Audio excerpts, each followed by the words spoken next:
नमस्कार मित्रांनो, आमच्या कोल्हापूरच्या 2 दिवसाच्या ट्रिप प्लॅनमध्ये तुम्हा सर्वांचे स्वागत आहे. तर रात्री पुण्यावरून 12:15 वाजता असलेल्या महालक्ष्मी एक्सप्रेसने आम्ही सकाळी 7:30च्या दरम्यान येऊन पोहोचलो कोल्हापूर स्टेशनला. तिथून आम्ही गेलो आमचा स्टे असलेल्या लोकेशनला आणि लगेच रेडी होऊन आम्ही आलोत महालक्ष्मी अंबाबाईच्या दर्शनासाठी. आई अंबाबाई यांचे छान असे दर्शन घेऊन आम्ही निघालो आमच्या दुसऱ्या लोकेशनसाठी, म्हणजेच दख्खनचा राजा असलेल्या श्री ज्योतिबा देवस्थानाकडे. असं मानलं जातं की या प्रदेशाला राक्षसांच्या त्रासातून मुक्त करण्यासाठी आई अंबाबाईने शंकरांकडे मदतीचा धावा घेतला. त्यावर ब्रह्मा, विष्णू आणि महेश यांनी एकत्र येऊन आपल्या तेजातून ज्योतिबा म्हणजेच केदारनाथांचा अवतार निर्माण केला.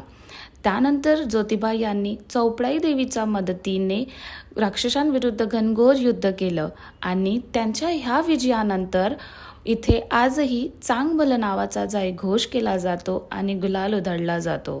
आता वेळ झाली होती अशा एका गडाला भेट देण्याची, जे आजही आपल्या छत्रपती शिवाजी महाराज आणि त्यांच्या अनेक अशा मावळ्यांच्या शौर्याचे प्रतीक म्हणून उभे आहे. हेच ते पन्हाळगड, जे आजही छत्रपती शिवाजी महाराज आणि छत्रपती शंभू महाराज यांच्या शेवटच्या भेटीचे प्रतीक म्हणून उभे आहे. हेच ते पन्हाळगड, जिथे आपल्या जीवाची पर्वाह न करता वीर शिवाकाशीत यांनी आपल्या राजांची सुटका सिद्धी-जोहरच्या वेढातून व्हावी यासाठी आपल्या जीवाचे बलिदान दिले.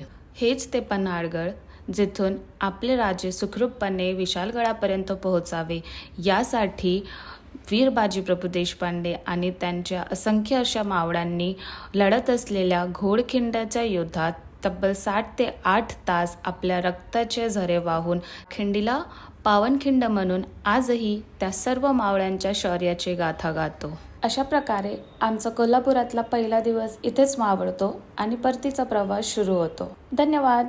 Bye bye.